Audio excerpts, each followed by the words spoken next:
আসসালামু আলাইকুম ওয়া রাহমাতুল্লাহি ওয়া বারাকাতুহু।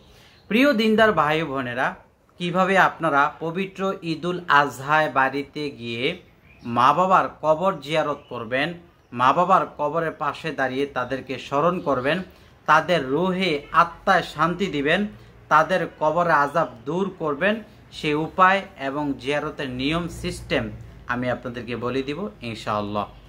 দর্শক, এই জন্য পুরো ভিডিওটি আপনাকে না টেনে দেখার জন্য অনুরোধ করছি। চলুন আমরা ভিডিও শুরু থেকে সিরিয়ালভাবে জানতে শুরু করি। আপনি যখন বাড়িতে যাবেন তখন চেষ্টা করবেন কবরের কাছে গিয়ে জিয়ারত করার জন্য, মানে কিছু পাঠ করে ইসালে সব যেটাকে বলা হয়, আপনি কিছু পাঠ করে যদি আল্লাহর কাছে হাত তুলে দোয়া করেন, এটার সব তার আত্মায় গিয়ে পৌঁছবে, তার আত্মা শান্তি পাবে। এটা যে কোনো জায়গা থেকেও দোয়া করা যায়। বাকি কবরের কাছে যদি কেউ যায় তখন তার কবরের কথা মনে হয় এবং কবরওয়ালা ব্যক্তি তাকে দেখতে পায়, সুবহানাল্লাহ, যে তার সন্তান তার কাছে আসছে। তখন সালাম দিলে এবং কিছু দোয়া পাঠ করলে তখন সেগুলোর সব তার কবরে পৌঁছায়। এজন্য যদি সম্ভব হয় তাহলে কবরের কাছে গিয়ে, আর যদি সম্ভব না হয় তাহলে কোনো সমস্যা নেই, দূর থেকে বাসাবাড়ি থেকেও আপনারা পারবেন। তো এক্ষেত্রে আরও কয়েকটা নিয়ম বলি। মা বোনরা যদি দেখেন কবরটা এমন জায়গায় যেখানে গেলে আপনার কোনো নিরাপত্তার ঘাটতি হবে না, পর্দার কোনো সমস্যা হবে না, বেগানা পুরুষ দেখবে না, তাহলে আপনি এমন গোরস্থান যে কোনো জায়গায় হোক আপনি যেতে পারবেন। আর যদি গোরস্থানটা এমন জায়গা হয় যেখানে আপনাদের নিরাপত্তা নেই, বেগানা পুরুষ দেখবে, খারাপ মনে করবে, সেখানে যাবেন না। তাহলে ঘরের পাশে বা বাগিচায় অথবা রাস্তার এমন পাশে যে রাস্তা মানুষ চলাচল নেই, এরকম রাস্তায়, এরকম আশেপাশে মা বোনরা নিজের বাবা মার কবরের কাছে গিয়ে জিয়ারত করতে পারবেন। আর যেটা বিশাল বড় সামাজিক গোরস্থান, মসজিদ মাদ্রাসার পাশে অনেক মানুষের চলাচল, গাড়ি ঘোড়া চলাচল করে, সেক্ষেত্রে সেই জায়গায় সেই গোরস্থান মসজিদে না যাওয়াটা ঠিক, তবে একটু দূর থেকে করতে পারবে, এটা কোনো সমস্যা নেই। তো যারা কাছে যাবেন তারা সালাম দিবেন, যারা কাছে যাবেন না তারা সালাম ছাড়া এমনিতেই তাদের জন্য দোয়া করবেন। কাছে যারা যাবেন তারা সালাম দিবেন, আসসালামু আলাইকুম ইয়া আহলাল কুবুর ইয়া মুসলিমিনা ওয়াল মুমিনাত। এই আর যার কাছে যাবেন না তারা এই উদ্দেশ্য নেবেন যে আমি আমার বাবা মা, দাদা দাদি, নানা নানি যারা অন্ধকার কবরে, তাদের রোহে ইসালে সবের জন্য আমি কিছু দোয়া তাসবিহ তাহলিল পাঠ করছি। আর কাছে যারা যাবেন তারা কবরের নিকটবর্তী হয়ে সালাম দিয়ে কবরটা দেখাশোনা করে একটু দূরে চলে যাবেন, একেবারে কবরের নিকটবর্তী নয়, একটু দূরে চলে গিয়ে তারপর আপনি সূরাতুল ফাতিহা পাঠ করবেন একবার, সূরাতুল ইখলাস পাঠ করবেন 3 বার। সূরাতুল ইখলাস 3 বার পাঠ করলে 1 খতম কোরআন কারীমের সওয়াব পাওয়া যায়। আর সূরাতুল ফাতিহা হলো কোরআন কারীমের মা, এই জন্য এই দুটা পাঠ করবেন। তৃতীয় নম্বরে দুরুদ শরীফ পাঠ করবেন, নবীজি সাল্লাল্লাহু আলাইহি ওয়াসাল্লামের দুরুদ, এটা হলো দোয়ার মধ্যে সর্বশ্রেষ্ঠ, এর উপরে আর কোনো দোয়া হতে পারে না। নবীজি সাল্লাল্লাহু আলাইহি ওয়াসাল্লামের উপরে একবার দুরুদ পাঠ করলে 10টা রহমত নাজিল হয়, 10টা গুনাহ মাফ হয়, 10টা নেকি অর্জন হয়, সুবহানাল্লাহ। এই জন্য এই আমলটা কোনোভাবেই ছাড়া যাবে না। জান্নাতে ধনভাণ্ডার, লা হাওলা ওয়ালা কুওয়াতা ইল্লা বিল্লাহ, এই তাসবিহটি কয়েকবার পাঠ করবেন। বিভিন্ন বুজুর্গানের দিন বা আমাদের ওস্তাদজিরা দেখেছি পাঠ করতেন গোরস্থানে কবরের কাছে গেলে বা মৃত ব্যক্তিদের জন্য দোয়া করলে সূরাতুল হুমাজা, আমি হুমাজাটি একবার পাঠ করে শোনাই। বিসমিল্লাহির রহমানির রহিম। ওয়াইলুল লিকুল্লি হুমাজাতিল লুমাজা আল্লাযী জামাআ মালান ওয়া আদ্দাদা ইয়াহসাবু আন্না মালাহু আখলাদা কাল্লা লায়ুমবাযান্না ফিল হুতামা নারুল্লাহিল মুকাদাতুল্লাতী তাত্তালিউ আলাল আফইদা ইন্নাহা আলাইহিম মুসসাদা ফি আমাদিম মুমাদ্দাদা। যেহেতু এটা অনেকে পারেন না, আবার অনেকে বলেন তাকাসুর পাঠ করা উত্তম। বিসমিল্লাহির রহমানির রহিম।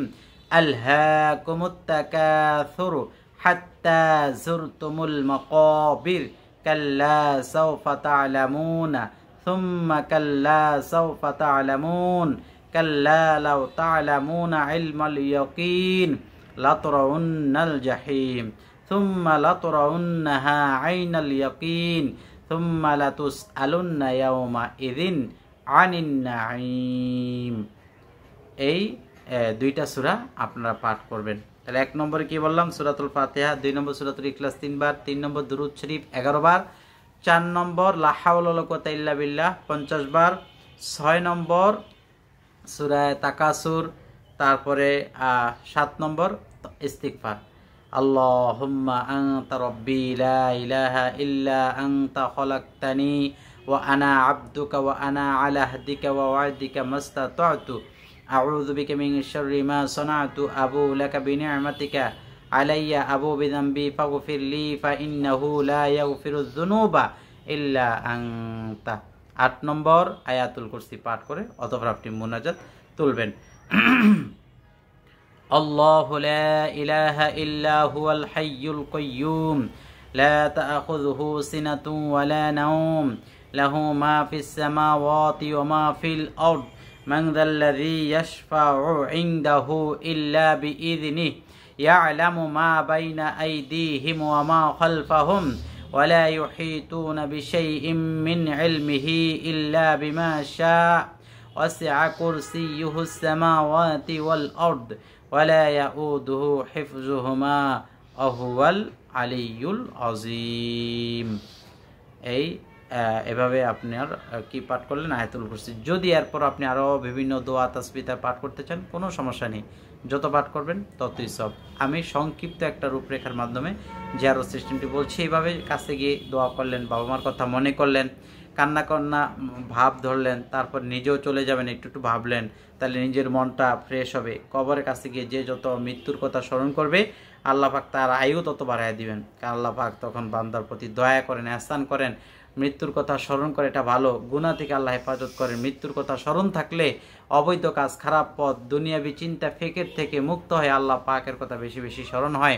এই জন্যই মূলত জিয়ারত করার জন্য আমাদেরকে উদ্বুদ্ধ করেছেন। জিয়ারত করলে কাছে গেলে, কবরের কাছে গেলে মরণের কথা মনে হবে, মৃত ব্যক্তির কথা মনে হবে, আল্লাহ পাকের কথা মনে হবে, দুনিয়াবি লোভ লালসা কমে যাবে, দুনিয়াবি চিন্তা ফিকির টেনশন তার কমে যাবে আস্তে আস্তে, পরকালের প্রতি তার মনটা নিবদ্ধ হবে। এই জন্যই মূলত জিয়ারত। আমরা সেইগুলো একটু ভাববো, একটু পরিকল্পনা, একটু চিন্তা ফিকির করব, তারপরে মুনাজাত দিব। মুনাজাতটি কীভাবে দিবেন চলুন একসাথে করেও নেই এবং এটার নিয়মটাও দেখে নেই। আলহামদুলিল্লাহি রাব্বিল আলামিন ওয়াসসালাতু ওয়াসসালামু আলা সাইয়্যিদিল মুরসালিন ওয়া আলা আলিহি ওয়া আসহাবিহি ওয়া বারিক ওয়া সাল্লিম। রব্বানা আতিনা ফিদ দুনিয়া হাসানাতাও ওয়া ফিল আখিরাতি হাসানা ওয়া কিনা আযাবান নার ইয়া রাব্বি কারীম ইয়া হাইয়্যু ইয়া কাইয়্যুম।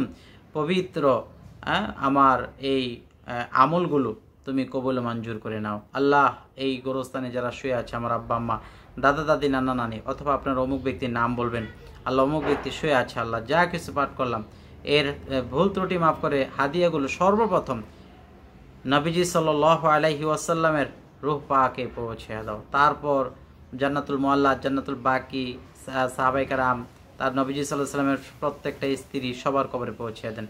আয় আল্লাহ, এরপর এই গোরস্থানে আমার অমুক ব্যক্তি শুয়ে আছে, তার পাকে পৌঁছে দেন, তার কবর আযাব মাফ করেন, তার কবরের সাথে নবীজি সাল্লাল্লাহু আলাইহি ওয়াসাল্লামের রওজা পাকের সাথে যোগাযোগ করিয়ে দেন। আল্লাহ মাফ করে দেন, আমাকে মাফ করেন, কবরবাসীকে মাফ করেন, দুনিয়ার সবাইকে মাফ করেন, আসমান জমিনের নিচে যত মুসলমান নরনারী আছে সবাইকে মাফ করেন আল্লাহ। এইভাবে আপনি দোয়াগুলো করবেন। ইয়া রাব্বি কারীম ইয়া হাইয়্যু ইয়া কাইয়্যুম। আমরাও তো চলে যাব, আমরা যেন সামানা নিয়ে যেতে পারি সেই তৌফিক দান করেন, ঈমানের সাথে যাইতে পারি, শহীদে মৃত্যু হয়ে যাইতে পারি সেই তৌফিক দান করেন, আমাদের কবরটা জান্নাতি হয়। আল্লাহ, যারা সামনে শুয়ে আছে তাদের কবরটা জান্নাতি বানিয়ে দেন। আল্লাহ, যাদের উদ্দেশ্যে দোয়া চলছে তাদেরকে জান্নাতি বানিয়ে দেন, তাদের কবরটা রাওযাতুম মির রিয়াজিল জান্নাহ বানিয়ে দেন। আল্লাহ, জান্নাতের টুকরা বানিয়ে দেন, জান্নাতের বাগান বানিয়ে দেন। আল্লাহ, জান্নাতি পোশাক, জান্নাতি আবহাওয়া তাদের কবরে দান করেন। আল্লাহ, কবর থেকে জান্নাত পর্যন্ত রাস্তা বানিয়ে দেন। আল্লাহ, নবীজির সাথে সম্পর্ক করিয়ে দেন। আল্লাহ, এইভাবে আপনি যত যত বলতে পারেন আল্লাহ পাকের নিকট আল্লাহ আপনি কবুল করেন, মঞ্জুর করেন। আল্লাহ আল্লাহ রাব্বি লা উশরিকু বিহি শাইআ। এই পৃথিবীতে কেউই থাকবো না আল্লাহ, আমাদের সবাইকে আপনি ঈমানের সাথে যেদিন ঈমানের সাথে নেবেন, মক্কা মদিনা দেখায় নেবেন আল্লাহ, আপনার হাবিবের নূরানী চেহারা মোবারক দেখায় তারপর মৃত্যু দিবেন আল্লাহ। সুবহান রাব্বিকা রব্বিল ইজ্জাতি আম্মা ইয়াসিফুন ওয়া সালামুন আলাল মুরসালিন ওয়ালহামদুলিল্লাহি রব্বিল আলামিন। এইভাবে আপনি দোয়া মুনাজাত করবেন। যদি আপনি কবরের কাছে যেতে না পারেন, বাসা বাড়িতে মসজিদে বসে এইভাবে দোয়া করবেন, কোনো সমস্যা নেই। তবে যেহেতু বছরে একটি ঈদ দরকার, বাবা মার কবর ঢাকা থাকুক আর যেইখানে থাকুক, একটু বাবা মার কাছে যাওয়া। ঈদে আপনার বাবা মা থাকলে দেখা করতেন না? করতেন তো। এখন ঢাকা সেটেল হয়ে গেছেন সব কিছু নিয়ে, দেশগ্রামে কেউ নাই, বাবা মা বা মা ঢাকা কিন্তু বাবার কবর এখানে, বা বাবা ঢাকা মায়ের কবর দেশে। আসবেন, এসে জিয়ারত করে যাবেন, দেখে যাবেন, তাহলে আপনি মরে গেল আপনাকে এরকম মূল্যায়নটা আপনার ছেলেমেয়েরা করবে ইনশাআল্লাহ। সবাই ভালো থাকবেন, লাইক দিয়ে শেয়ার করবেন, আর আমল টিভি চ্যানেল সাবস্ক্রাইব করে পাশে থাকা বেল আইকন বাজিয়ে রাখবেন। আসসালামু আলাইকুম ওয়া রাহমাতুল্লাহ।